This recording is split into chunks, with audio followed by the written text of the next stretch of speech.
not because of the job, not because of the customers, not because of the healthcare benefits.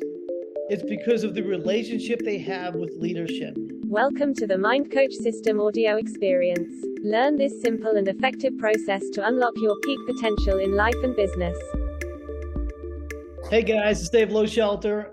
I got Adam Kripke here with me. We are on our private Lear jets.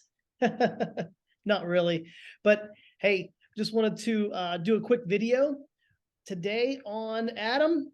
We're doing the video on the top 3 mental wellness challenges in the workplace.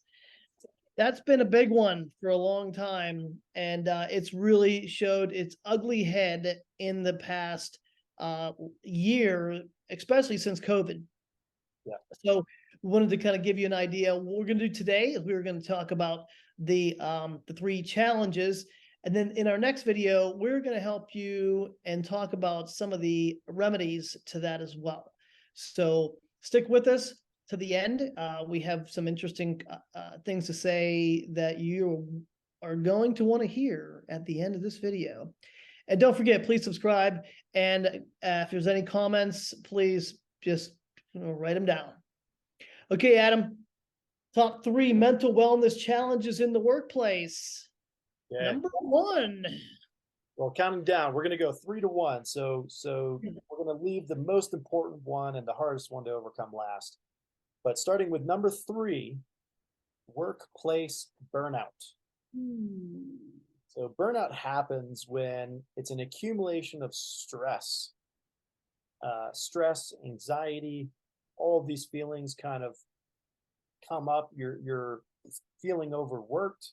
You're feeling maybe underappreciated for how much time you're putting in. You're feeling, just over it.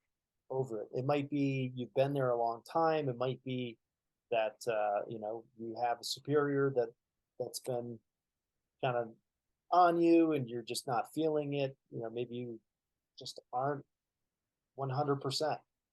There's lots of things that can cause workplace burnout.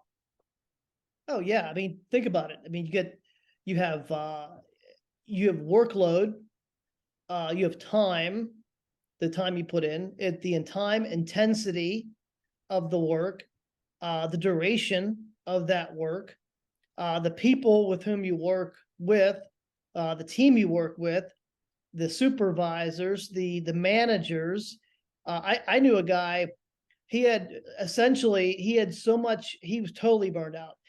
And I didn't really know how burned out he was until I found out later, and I was shocked at how it affected him physically.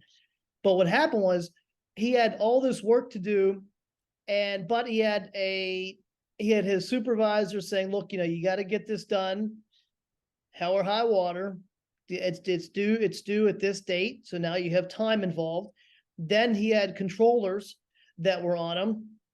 And every time, they would audit everything, and so he had to defend himself constantly over that. So it just seemed to build up. Not to mention the guy had a family, he had little kids, he was busy with his marriage, his kids, his work, his family. He worked all the time. He got there early, left late.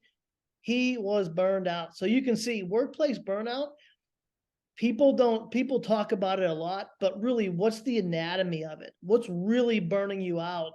And it's a lot of things that add up. Yeah. And we talk about in our book, the 3 A's. And for each of the 3 things that we're going to talk about here, these apply. So first, before you can do anything about it, you need to be aware.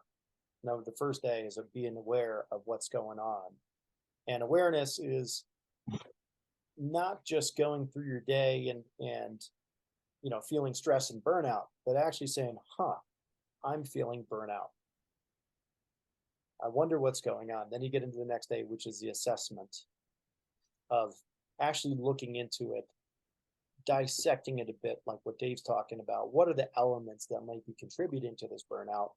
And lastly, taking action. So now what can I do to resolve this? And we're going to go into that in our next video. But the 3 A's are a very simple process that you as a leader, as a decision maker, as a manager, can use with your employees to help them recognize these things and deal with them as they come up. Well, let's go into number two. Number two, the second most common mental wellness challenge in the workplace is financial stress. Money. So this isn't meaning 100% of what someone's getting paid or what their salary is or what their hourly rate is. This might be stuff happening in their personal life, mortgages or rent or loan payments or insurance premiums that they have to come up with, or unforeseen challenges. Their car broke down, school costs, things with kids or family members. There's a lot of financial stress that can come from outside things that will transcend transcend the boundaries into work, into their daily life in their job.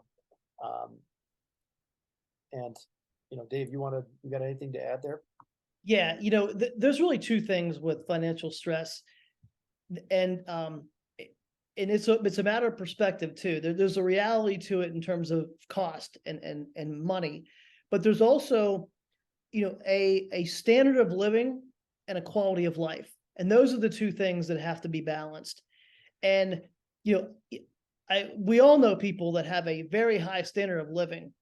They have the cars and the house and the vacation home, whatever. The private jets. Hey, it is. Hey, whoa, it was turbulence. So, and I mean, and that's life, right? The turbulence is part of life. But the whole notion of standard of living is once you're living at a certain level, and it doesn't relate to the quality of life. So financial stress can look like, oh, I'm so stressed out because of finances, or it could be that you're not living at the place where you want to live in terms of a standard of living, or something's changed. So going back to what I was saying was, you can have a high standard of living and a low quality of life, or you could have a low standard of living and a high quality of life. So you can see it depends on how you look at that too. So I think part of this is not so much like how much money you have, it's how you view your life with the money you have.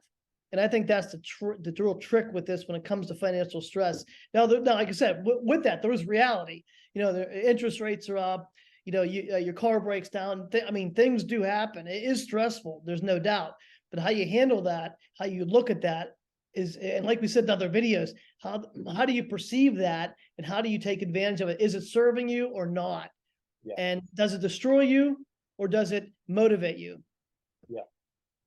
Yeah, there is a huge mindset component to money, huge mindset component, and having that understanding and some basic understanding as a leader, as a manager, as someone that's dealing with people in your workplace that might be undergoing financial stress, you need to have a basic understanding of mindset and what they might be going through, so you can help them reconstruct their mindset in a way that helps to serve them or point them in a direction where they can kind of help themselves. And so we give a couple of hacks on that. We're going to go into that in the next video. The last one, which Dave and I specialize in, we teach this to leaders as well. And the most common in all workplace mental wellness challenges is relationship issues. So again, this might be people in the workplace, it might be people at home, it might be family members, it might be children, it might be relatives. It even might be the media causing some of this stress that's going on. But employees might suddenly arrive at work and be sad or depressed or angry or lackadaisical because of a relationship. And this goes back to our favorite stat that we say over and over again. 87% of people leave their job because of poor leadership. So it's the managers, it's the decision makers, it's the people that they interact with day to day And if they're not properly trained and they don't have the skill sets to really understand that person and understand relationships at a deep level, that person's going to leave. Highly, highly probable that that person's going to leave if those skills are not developed in that leadership team at their organization. Yeah, think about that. That's 9 out of 10 people related to relationships, not because of the job, not because of the customers, not because of the healthcare benefits. It's because of the relationship they have with leadership. Not because of what you're paying them. Pay is usually pretty low on the list. It's usually 6 or 7. It's amazing, and that cannot be overstated. That if people are leaving, there's a 9 out of 10 chance that they left because of you, if you're a leader or a leader in the company. That is staggering, just absolutely staggering. Yeah. So we teach on, and we encourage you to. There's a bunch of personality assessments out there.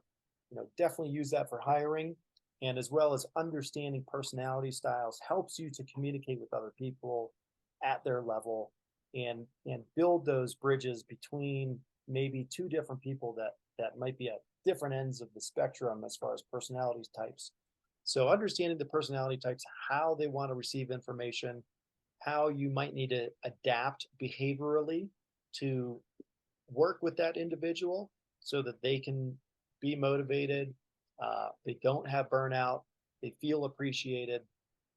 We have a lot of hacks to that one as well.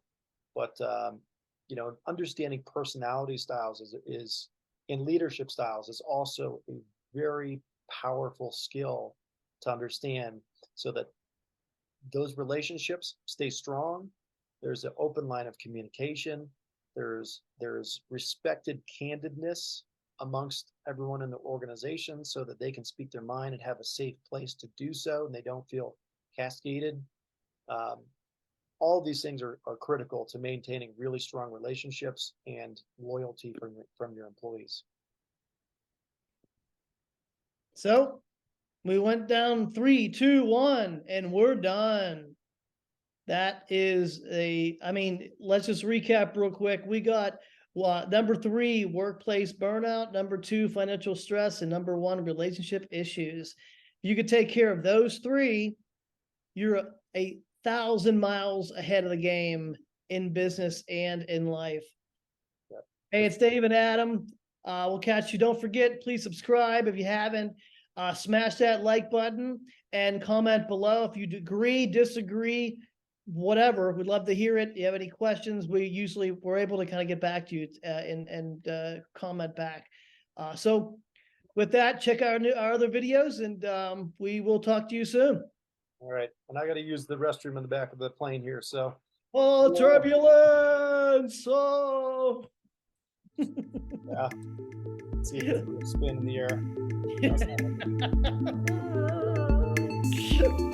All right, guys. Take care. All right, later. Bye.